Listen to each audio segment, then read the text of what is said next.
Jendela ataupun jalinan jendela digital negara ini ataupun jendela ini merupakan salah satu daripada perkara yang penting untuk diberikan pemahaman untuk kita menjayakan agenda penjitalan negara dan juga agenda penjitalan negara ini sebenarnya dimaktubkan dalam Belanjawan 2021 dengan beberapa peruntukan diberikan di bawah jendela dan juga agenda pendigitalan supaya memastikan agar masyarakat dapat menikmati hasil daripada apa yang digagaskan oleh pihak kerajaan. Untuk kita bercakap tentang jendela merapatkan jurang digital, kita bersama dengan Dr. Fadlullah Suhaimi Abdul Malik yang juga merupakan pengerusi Suruhanjaya Komunikasi dan Multimedia Malaysia MCMC. Assalamualaikum, selamat pagi Doktor. Waalaikumsalam.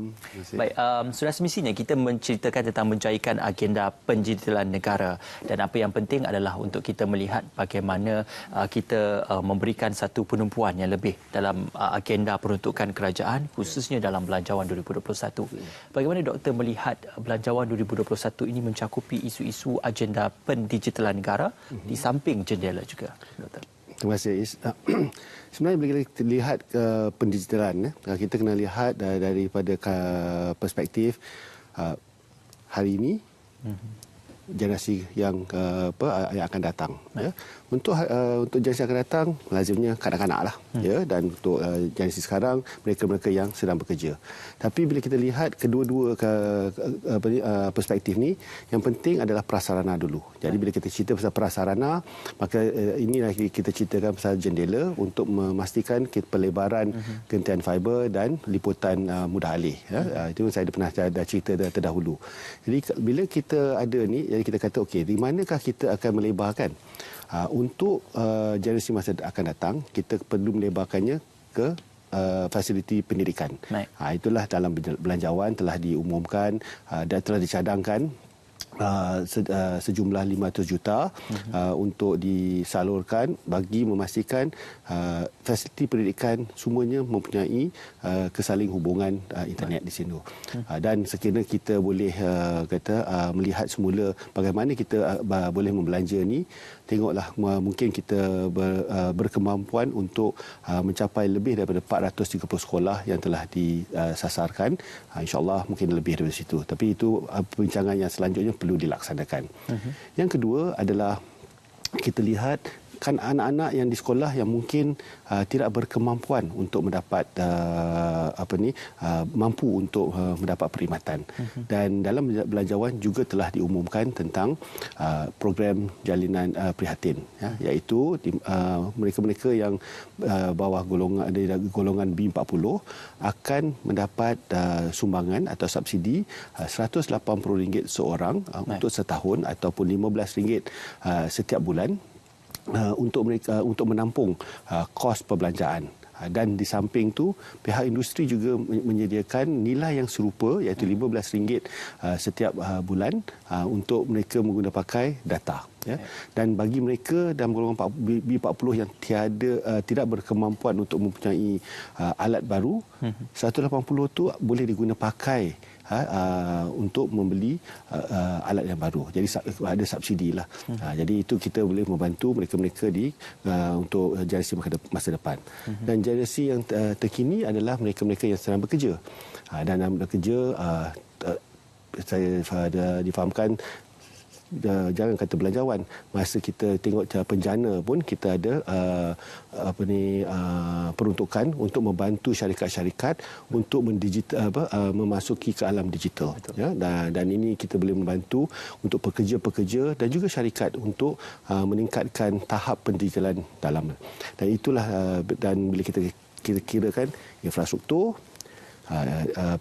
proses ataupun di tempat kerja dan mereka yang bekerja. Jadi semua tu kita dah kalau kita lihat di belanjawan, dia merangkumi ke semua yang kita perlu bantu. InsyaAllah dapat bantu. Tapi nak kata bantu semua tu 100% memang susahlah. Tetapi yang penting mereka-mereka yang perlu dibantu dapat dibantu. Mereka yang perlu disambung akan dapat sambungan. Makanya dalam hal ini kita melihat Belanjawan 2021 dilihat komprehensif dalam menjayakan agenda pendigitalan negara. Cuma yang lebih pentingnya adalah di bawah jendela sendiri, tujuan utamanya adalah untuk memberikan capaian internet ataupun telekomunikasi mudah alih atau talian tetap yang lebih baik berbanding sebelumnya. Apakah antara penambahbaikan ataupun perkara-perkara yang perlu diberi tumpuan dan juga perhatian dalam pelaksanaan jendela mungkin selama 2 tahun pelaksanaannya yang akan dimulakan? Kalau kita lihat dari segi talian tetap, yang penting adalah pelebaran gentian fiber, dan di sinilah kelulusan dari pihak negeri perlu kita dapat dengan cepat agar aktiviti-aktiviti untuk menanam fiber itu senang dan cepat. Itu yang pertama. Yang kedua, untuk menara baru, yang itu kita perlu mendapat juga kelulusan pihak negeri, dan dari segi industri mereka telah pun bersedia untuk melabur. Itu satu, kita kata, komitmen yang menuntut semua pihak supaya memberikan satu takrifan yang baru terhadap bagaimana tanggungjawab itu diterjemahkan dalam pelaksanaan jendela. Cuma Belanjawan 2021 sudah pastinya memberi satu cakupan yang lebih meluas melihat kepada agenda pendigitalan negara ini membawa masyarakat kepada satu perkara yang lebih baik. Jadi dalam setiap bidang ataupun setiap sektor yang disebutkan oleh doktor sebentar tadi, bagaimana ia boleh memberi manfaat khususnya kepada sektor penting negara, pendidikan, perniagaan, malah e-dagang ataupun e-commerce yang selalu kita ingin gambarkan buat ketika ini. Betul. Bila kita ada pencapaian kesalihubungan yang pada tahap yang lebih tinggi dan kita dapat melebarkan ke seluruh negara. Yang pertama, kalau kita lihat dari segi belanjawan, terdapat 7.4 bilion disediakan untuk melebarkan infrastruktur. Yang ini akan dilaksanakan dalam masa 2 tahun. Yang ini insya-Allah akan membantu mereka-mereka yang di luar bandar, di tempat-tempat yang tiada kesalihubungan untuk mendapat perkhidmatan yang sebaik seperti di bandar. Itu yang pertama. Dan kedua, peningkatan penggunaannya. Yang di sinilah kita menggunakan pakai pendekatan komuniti, iaitu melalui pusat internet komuniti dan juga beberapa agensi-agensi lain yang akan bekerjasama dengan pihak MCMC seperti MDEC, KPLB dan pelbagai lagi agensi-agensi kerjaan, di mana kita akan meningkatkan kandungan aktiviti untuk meningkatkan penggunaan e-commerce terutama di luar bandar dan juga di bandar juga, bagi tempat-tempat yang kita kata miskin bandar. Yang di situ kita perlu juga membantu. Dan ketiga adalah kita juga melihat ada pendekatan bagaimana perkhidmatan penghantaran itu dapat ditingkatkan. Baru-baru ni MCMC telah mengeluarkan moratorium untuk tidak memberi lesen-lesen baru untuk Korea, kerana kita perlu memantapkan perkhidmatan Korea agar elemen e-commerce tu kesemuanya akan mantap. Jadi pembayaran, infrastruktur, penghantaran, semuanya ada. Sudah pasti jendela ini ataupun agenda digital negara ini akan melibatkan libat urus bersama dengan semua kementerian dan juga semua sektor serta semua bidang. Dan sudah pasti semua kementerian juga menanti-nantikan apakah penambahbaikan yang akan dilakukan di bawah jendela untuk sebagai pemudah cara kepada transaksi akan dilakukan bagi setiap kementerian masing-masing. Jadi bagaimana libat urus antara MCMC, KKMM dan juga pihak kementerian yang lain dalam melaksanakan jendela ini secara bersama? Libat urus yang utama kita laksanakan adalah melalui perancangan ataupun jawatankuasa pelaksanaan. Ini kita lakukan setiap 2 minggu. Libat urus ni akan meliputi merangkumi agensi kerajaan yang penting. Nombor 2, pembekal perkhidmatan juga. Dan libat urus juga kita laksanakan di peringkat negeri, dan di setiap negeri kita melalui sama ada pejabat menteri besar ataupun jawatankuasa infrastruktur yang telah ditubuhkan di peringkat negeri. Dan di sinilah kita mendapat bantuan untuk mempercepatkan kelulusan di situ. Jadi benda ni baru kita mulakan perjalanan. Kalau kita lihat jendela ni rasa macam dah lama. Tapi kalau kita imbas kembali, ianya diumumkan pada 29 Ogos. Baru 2 bulan. Jadi dalam masa 2 bulan banyak perkara-perkara yang kita perlu laksanakan. Jadi untuk kita kata untuk orang ramai bersabar sikit, sebab banyak perkara yang sepatutnya kita laksanakan dulu, baru kita mengambil pendekatan yang baru agar aktiviti itu dapat dilaksanakan dengan lebih cepat. Bukan tak pernah buat dulu, tetapi mungkin kekangan-kekangan yang terdahulu kita tak dapat mencari jalan untuk mengatasinya, tapi insya-Allah dengan adanya kesedaran dan juga hala tuju negara mengarah kepada ekonomi digital, ini boleh mempercepatkan usaha dalam membantu pihak kami dan semua agensi yang terlibat untuk melaksanakan program jendela tersebut. Baik, Doktor, sebelum ini kita pernah berbincang berkenaan tentang kekangan dalam memastikan infrastruktur itu dapat dilengkapkan di seluruh kawasan tumpuan, khususnya kawasan sasaran, dan amat tidak adil untuk kita bandingkan dengan negara seperti Singapura kerana kawasannya amat kecil dan pemasangan infrastrukturnya lebih mudah berbanding dengan situasi kita yang ada kawasan yang muka buminya itu tidak mengizinkan untuk struktur bagi teknologi infrastruktur ini dipasang dengan lebih baik. Jadi apa sebenarnya kekangan yang perlu untuk ditambah baik dan juga ditangani dalam memastikan isu infrastruktur capaian internet ini dapat diatasi? Kalau di bandar, dia ada dua ya. Kalau di bandar, isunya adalah kadang tiba-tiba bangunan naik. Dulu bangunan tinggi tak ada. Jadi bila kita tengok gelombang yang kita tembak untuk penggunaan perkhidmatan tu, tiba-tiba ada orang kata ada benda yang blok. Itu jadi kualiti akan turun. Jadi yang dalam keadaan seperti itu kita perlu menambah baik dengan mendirikan menara yang baru ataupun infrastruktur yang baru. Itu nombor satu. Kalau ada muka bumi di mana kita kadang-kadang kita balik kampung, kita kata nampak pemancar tu ada. Tapi kenapa saya ini tak dapat? Sebab kadang-kadang kita berada di lembah. Jadi bila gelombang dia tak boleh corner. Dia gelombang dia direct straight dia. Jadi kita kat bawah. Jadi kita kata melepas lah. Jadi dalam keadaan tersebut kita juga perlu meningkatkan prasarana berdekatan dengan lembah untuk memastikan liputan di lembah tu juga akan meningkat. Jadi ini adalah berapa orang kata kelompongan rangkaian kita dapati dan kita meminta juga orang ramai untuk memaklumkan kepada kami. Tak termampulah setiap inci negara kita ada orang memeriksa. Jadi kalau boleh dalam keadaan sekarang maklumkanlah kepada kami dan insya-Allah kami akan berhubung dengan pengadu untuk memastikan di apakah kekangan di tempat tersebut. Yang macam baru-baru ni di Kedah, isunya adalah tempatnya adalah berada di lembah. Tapi pemancar ada dalam 1.5 kilometer yang dari situ. Tetapi sebabnya dia berada di lembah dan bilangan orang pun telah pun meningkat. Jadi kualiti yang dulunya ada tidak dapat menampung peningkatan pengguna.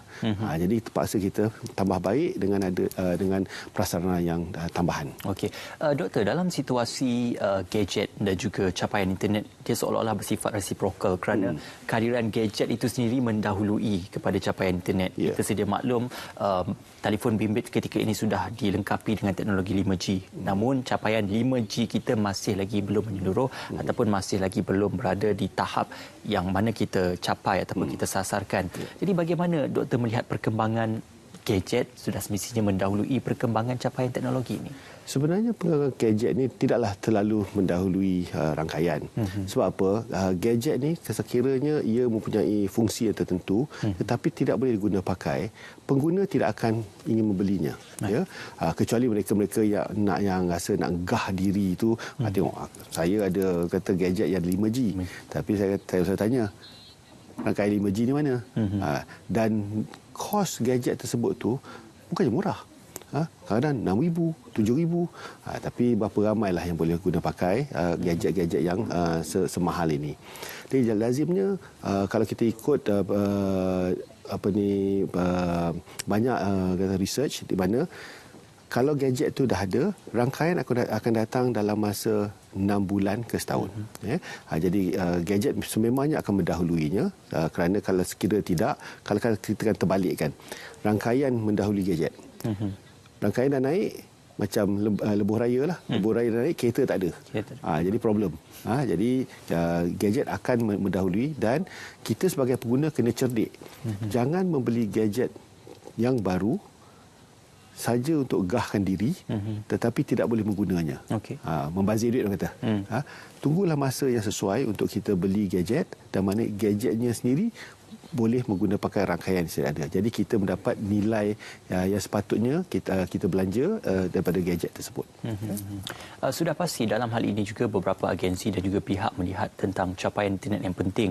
Mungkin untuk tujuan pembelajaran, malah di kawasan luar bandar juga pusat internet komuniti juga diwujudkan untuk memberikan satu peluang kepada masyarakat khususnya di luar bandar untuk merasai capaian dan juga khidmat servis internet itu sendiri.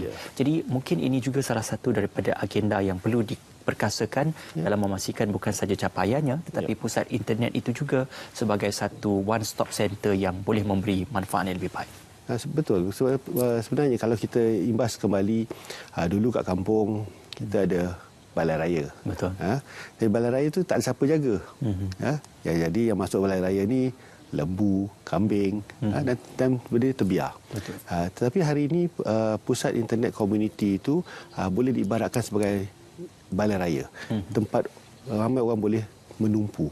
Dan di sinilah sememang prasarananya memang ada, kita akan mantapkan. Buat masa ni kita memang mempunyai 20 komputer dan sambungan tidak kurang daripada 20 meg ke situ, dan kita juga ada wifi percuma untuk mereka-mereka mengguna pakai dalam radius 100 meter sekeliling pusat internet komuniti. Kita ada 873 di seluruh negara. Kita memang nak mantapkan dari segi fizikal dan juga kandungannya, dan di sinilah kita akan bekerjasama dengan pelbagai agensi untuk meningkatkan kandungan, menyediakan perkhidmatan atas talian untuk orang setempat menggunakan pakai itu.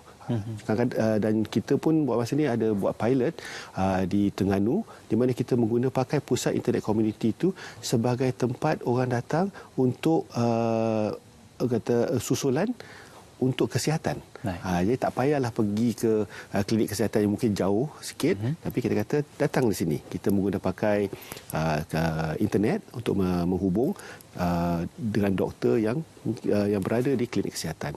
Jadi ini adalah pilot projek kita laksanakan untuk kita mantapkan, meningkatkan penggunaan pusat internet melebihi daripada objektif yang awal, iaitu memperkenalkan internet kepada komuniti. Sekarang kita kata dah kenal, maka kita mengajar macam mana nak pakai dan pakai pada tahap yang betul-betul tinggi untuk memanfaat sama ada diri sendiri dari segi kesihatan ataupun dari segi ekonomi. Okey, dalam isu pengguna juga sudah pastinya Belanjawan 2021 walaupun diberikan mungkin peruntukan dan juga subsidi untuk kita menjana pelibatan dalam industri digital ini, sudah pasti pengguna menginginkan supaya penggunaan internet dengan kapasiti dan juga kelajuan yang lebih tinggi dan juga dengan kapasiti yang tanpa had ataupun unlimited untuk memudahkan urusan perniagaan dan juga urusan peribadi.